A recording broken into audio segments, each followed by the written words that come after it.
Good morning, everyone. I'd like to join in congratulating the 2019 graduates. Let's give them another big round of applause.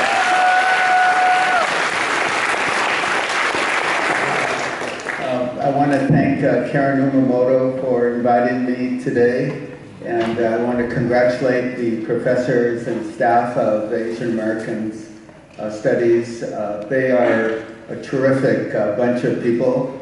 I'm also a lecturer here, and so how many of you took my class?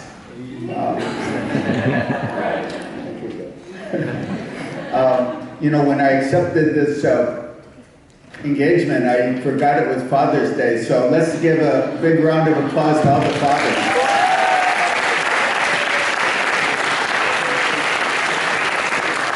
I want to thank my dear wife, Pat. I know she's handling one of our grandchildren, so she's been a wonderful partner, and my sons and their partners, Nathan and Linda and Jing and Stephen. Thank you for coming all the way to join me. I wanted to thank all the volunteers from Asian American Studies who come down to Asian Americans Advancing Justice and help us out. Without those volunteers, we couldn't function. We have over 110 staff and over 800 volunteers, but the volunteers allow us to really penetrate our community, so thank you very much. It's always nice to be home. You know, how many of you have had your last names or first names mispronounced? A lot of us. And my favorite story was actually a story that dealt with UCLA. I had a friend here, and I called her a number of years ago. She wasn't there, but when she came back, she called me and said, well, you won't guess how your last name was pronounced this time, Stewart. And I said, okay, Linda, tell me. And she said, when I came back to my office, my secretary came running in to my office and said, you've got to return this call. It's from Mr. Stewart of radio station KWOH. True story.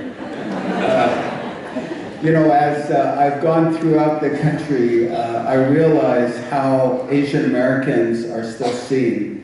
I remember working on a case in North Carolina a while ago, and a white waitress came up to me and was taking my order and said, well, where are you from? Where's your family from? And my father was an immigrant, but my mother, I was thinking about my mother's side of the family, and I said, well, my great-grandfather came over in the 1800s and was a miner in New Mexico, and then my grandfather was a sewer, a tailor in Oakland and Stockton. My mom was born in Stockton, and the waitress interrupted me and without any hesitation and said, and how do you like your new country? My two sons who were born at Kaiser Sunset probably will get that same question sometime in their lives. How do we like our new country? You know, it's a characteristic of how Asian Americans are seen in the United States. We could be here for 5 generations or 1 generation, but somehow we're seen as foreigners. So that's why it was meaningful to me that Asian American, UCLA Asian American alumni gave me their award this last, a couple of weeks ago. And the Chancellor of UCLA at the 100-year anniversary of UCLA at City Hall gave me the Lifetime Achievement Award for UCLA. So I appreciate UCLA's recognition.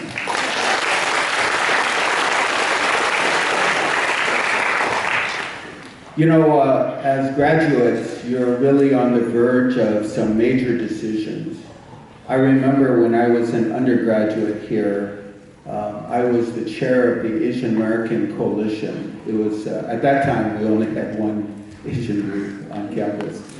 But we had a rally because the President of the United States lied to the American public and said American troops were not in Cambodia. And so we demonstrated against that war. And I was moderating the rally, this is in 1970, in front of Campbell Hall, where Asian American Studies is centered. And I remember the National Guard rushed the building, and we said, get into the room. So we were at the top floor, and we rushed into the rooms and locked the doors, and saw the khakis of the National Guard walk back and forward. And there was a big commotion outside, and we found later on there were a number of American Indians who were beaten up, and there was blood all over the steps.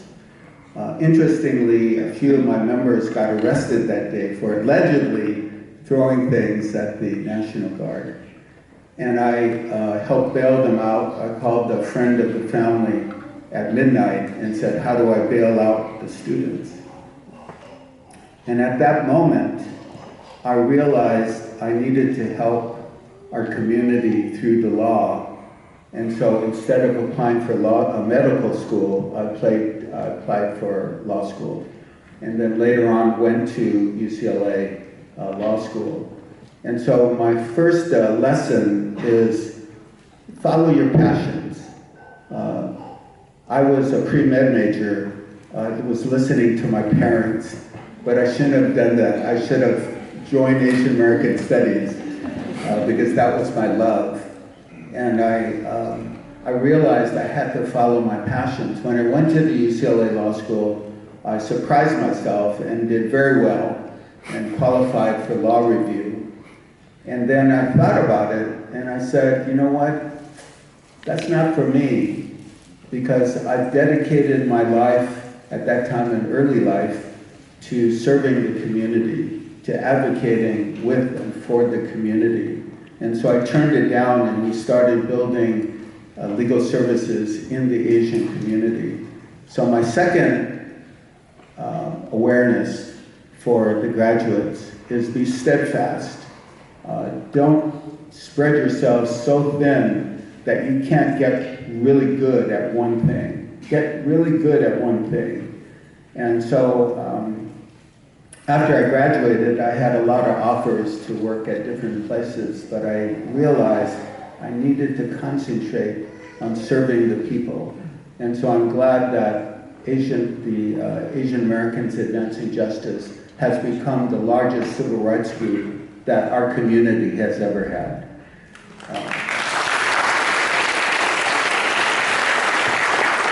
But I was thinking about the Asian American Studies in preparing for this talk, and there's something that Asian Americans provides us that our community needs, our society needs, and it's the only place you're going to get it. And there's certain stories, and there's certain lessons from those stories that are irreplaceable. Nobody could, you could be a major in some other area and maybe get a glimpse of what Asian American Studies provides, but it doesn't give you the depth, and doesn't give you the understanding, and doesn't give you the fortitude to tell those stories in whatever area our graduates go into. And there's three areas that I would just briefly wanted to touch on in terms of what are those stories. The first story is where when we started in 1983, it was the year that Vincent Chin's killers were sentenced to home on probation and a $3,000 fine for killing Vincent. And I'm not going to go through the whole story, but Vincent was a Chinese-American draftsman. He worked in a Chinatown restaurant, and he was killed by two white auto workers who thought he was Japanese and causing unemployment in Detroit. His killers didn't serve a day of their lives for killing Vincent. I remember when Lily Chin, his mother, I saw her in Detroit. I was the only out-of-state co-counsel to the family. But I remember Mrs. Chin came to Los Angeles, and she was in a crowded Chinatown restaurant, and she fainted. She was asking the crowd for help, for justice for Vincent. And later that night, she was staying at my home. She was a very loving woman. So Pat and I brought her into our home. Stephen was born then. I said, Lily, are you okay? And she said, Stewart, there's nothing I can do to bring back Vincent, but I don't want any other mother to go through what I've gone through. Lily lost her only child, who died as a result of the beating of the two white auto workers. I was part of the legal team, and I suggested that we try to get the US government to bring a civil rights prosecution. Vincent was the first Asian American to be covered by that law. And in the first trial in the federal courts, there was a conviction, and the two killers were sentenced, the main killer was sentenced to 25 years in prison.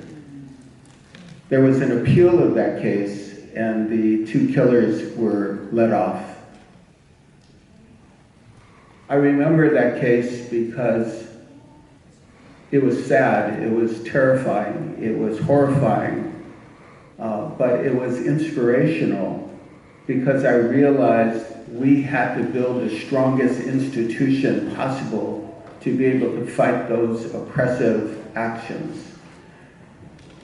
17 years later, in Los Angeles, Joseph Aledo, a Filipino postal carrier, was delivering mail, and he was shot 12 times in the back by an avowed white supremacist because he was Asian or Latino. And so, what is our lesson from these horrifying incidents?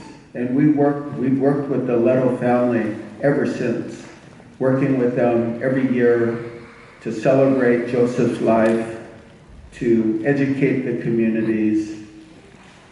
I think the lesson is that we as a community will not allow white supremacy to take us over. We will fight white supremacy any opportunity that we have if they attack our community.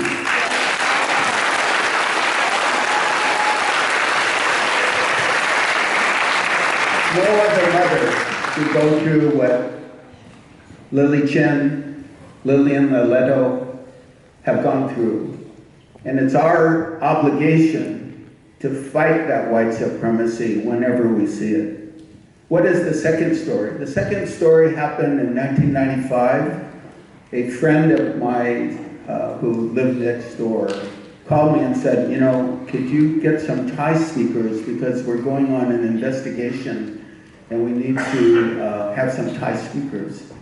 So I called Julie Su, who was our second-year attorney working on sweatshop work, and she called the Thai Community Development Center, and they sent some people on this investigation. Julie called me the next week and was very excited and said, you wouldn't guess what they found. And I said, tell me.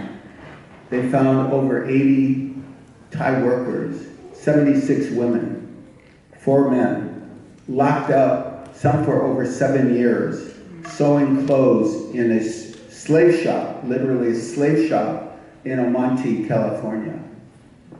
And we bailed them out. We took a risk and we bailed them out. And then I said, Julie, we better get some legal advice because we had not handled a big case like that before. This was an international case. And so the legal information came back and they said, don't take that case. And I said, that's odd because I know slavery is illegal even in Los Angeles. But they said, you know, the joint liability laws in California are weak. So you would prosecute or you would get the criminal contractors, but the big manufacturers, the big retailers, the big manufacturers will get off. They won't pay a penny. Then secondly, they said, well, these workers were tricked, but they were all illegally here. So you'll be representing people in Thailand. And then the third thing they found out is there was a front shop in downtown Los Angeles of Latino workers, and the 22 Latino workers came to our center and said, help us.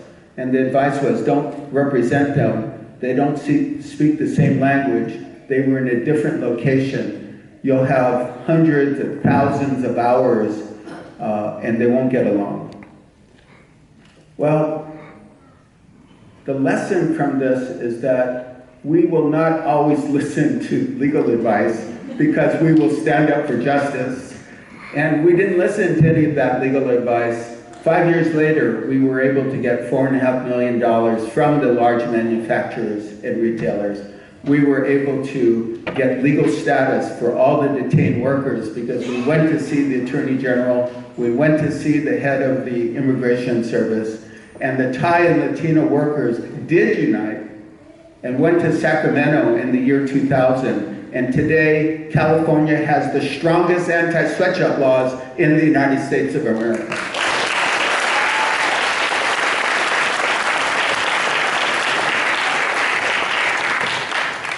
So advancing justice sometimes requires ignoring what is the norm. It requires going beyond the norm. And we won 2 motions to dismiss in court because the judge took a chance on us saying you could prove joint liability. And the third story I just wanted to share is I had a relative by marriage at one time, Sho Tanimoto, and he was interned incarcerated in World War II.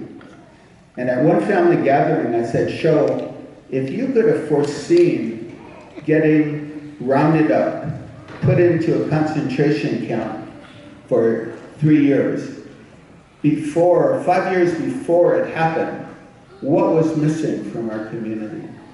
And he said 3 things. One is we didn't have lawyers who could defend us.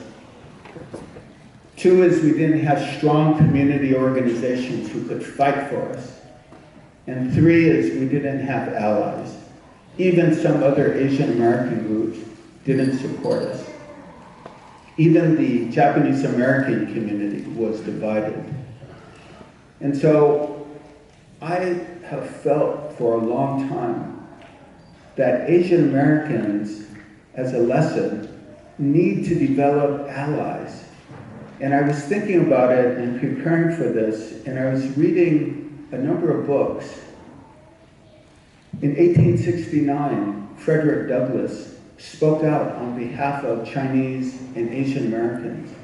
He said, my vision for America is a multiracial America.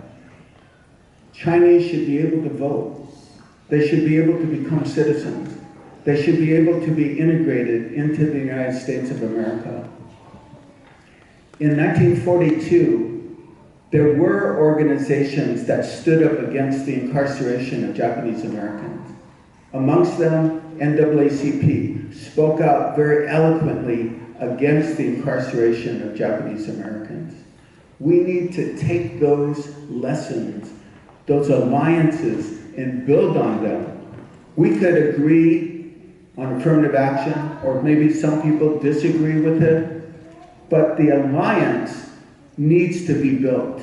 It is not just an ephemeral, short-term, temporal issue of an alliance. It is a deep relationship that we have with our minority communities, and let's continue building them.